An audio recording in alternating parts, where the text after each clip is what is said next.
Hey, yo, we are back at it again with some more A.Rugga reactions. We about to get into what some I like, for real. I'm a science guy. I like science. I like asteroids. Not asteroids. I like astronomy. I like all that. Yeah, physics. And all. I like physics. I like physics, for real. That's my whole fucking interest, for real, for real. Physics and story making. I like making stories. But this is Neutron stars, the most extreme things. That's not a black hole. So we about to get into the video right now.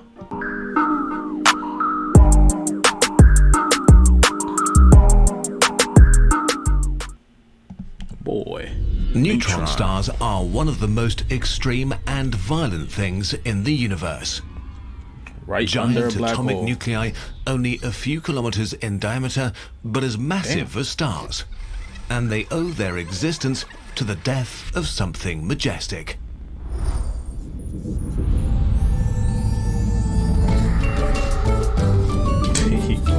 Okay.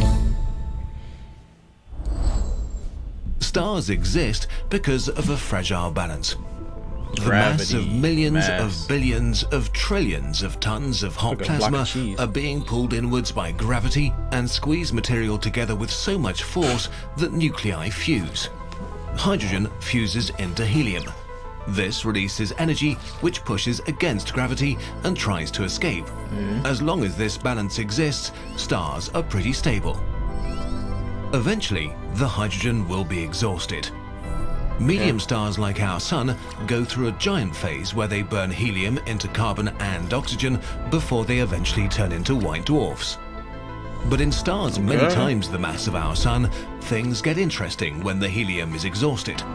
For a moment, the balance of pressure and radiation tips and gravity wins, squeezing the star tighter than before. The core burns hotter and faster, while the outer layers of the star swell by hundreds of times, fusing heavier and heavier elements. Okay. Carbon burns to neon in centuries, neon to oxygen in What a is- year, oxygen to silicon in months, and silicon... Okay. Okay. Okay, I know what silicon... I know all that. But what is neon? Is neon... Like, all I know is the lights. Is that a weird question to ask? What is neon? Is neon a gas or something? Is that like a radioactive gas or something? to iron in a day. And then, death. Iron is nuclear ash. It has no energy to give and cannot be fused. The fusion suddenly stops and the balance ends. Without the outward pressure from fusion, the Iron core is ruins crushed by hell. the enormous weight of the star above it. What happens now is awesome and scary. Particles like electrons and protons really don't want to be near each other. But the pressure of the collapsing star is so great that electrons and protons fuse into neutrons, which then get squeezed together as tightly as in atomic nuclei. An iron ball the size of the Earth is squeezed into a ball of pure nuclear matter the size of a city. Dang. But not just the core, the whole star implodes, gravity pulling the outer layers in at 25% the speed of light.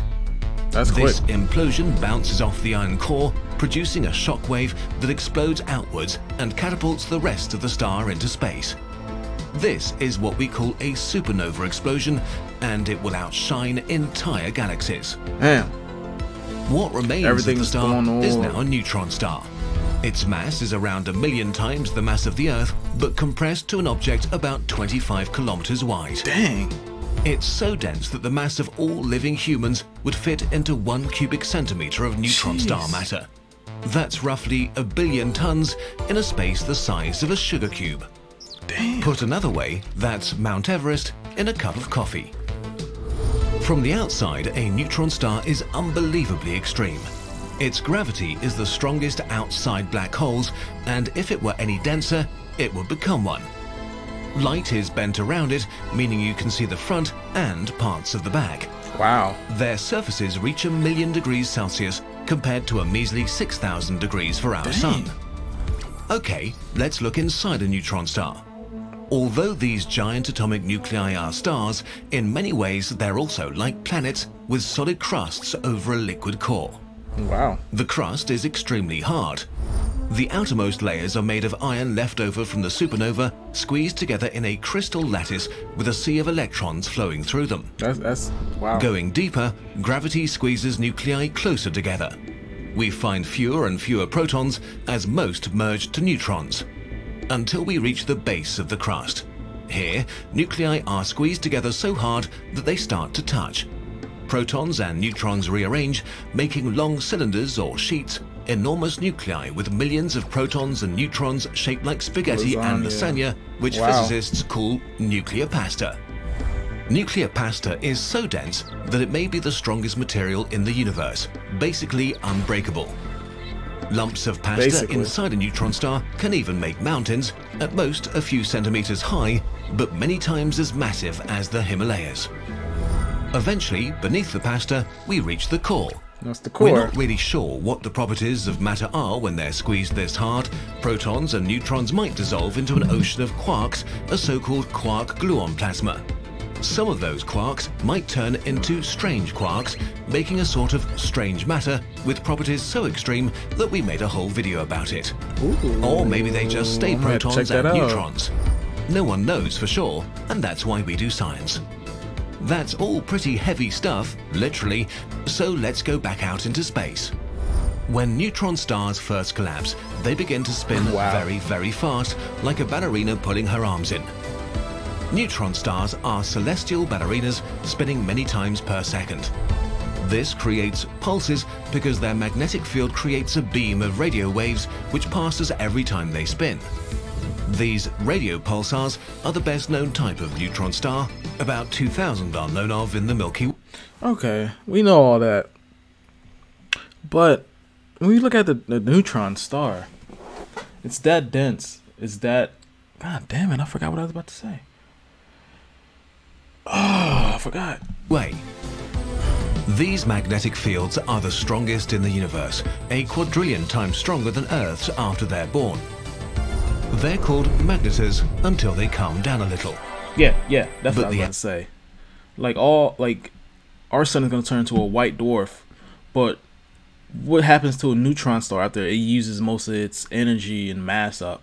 Will it just collapse? Will it turn black? Will it just turn into an iron ball or something? That's the question right there. Yeah. The absolute best kind of neutron stars are friends with other neutron stars. By radiating away energy as gravitational waves, ripples in space-time, their orbits can decay and they can crash into and kill each other in a killing-over explosion that spews out a lot of their guts. When they do, the conditions become so extreme that for a moment, heavy nuclei are made again. It's not fusion putting nuclei together this time, but heavy neutron-rich matter falling apart and reassembling. Only very recently, we've learned that this is probably the origin of most of the heavy elements in the universe, like gold, uranium and platinum, and dozens more. So then our two neutron stars collapse and become a black hole, dying yet again. Okay, wow. Okay. Not only do stars have to die to create elements, they have to die twice. Over millions of years, these atoms will mix back into the galaxy, but some of them end up in a cloud which gravity pulls together to form stars and planets, repeating the cycle. Our solar system is one example, and the remains of those neutron stars that came before us are all around us. Our entire technological modern world was built out of the elements neutron stars made in eons past, sending these atoms on a 13 billion year journey to come together and make us and our world. And that's pretty cool. Until then, we can look at them on paper. Third, fourth generation. The 2020 Human Space Era calendar has arrived. You can order it now until we sell out, and then never again. Visit the cloudy cities of Venus, Dyson swarm assembly on Mercury, and cross the borders of our solar system. 120. Shipping from the US and from Europe for the first time. But we delivered to... That was a dope video. I liked it. Very informative, very educational, very persuasive to the kids. You know what I mean? Yeah, we checking out.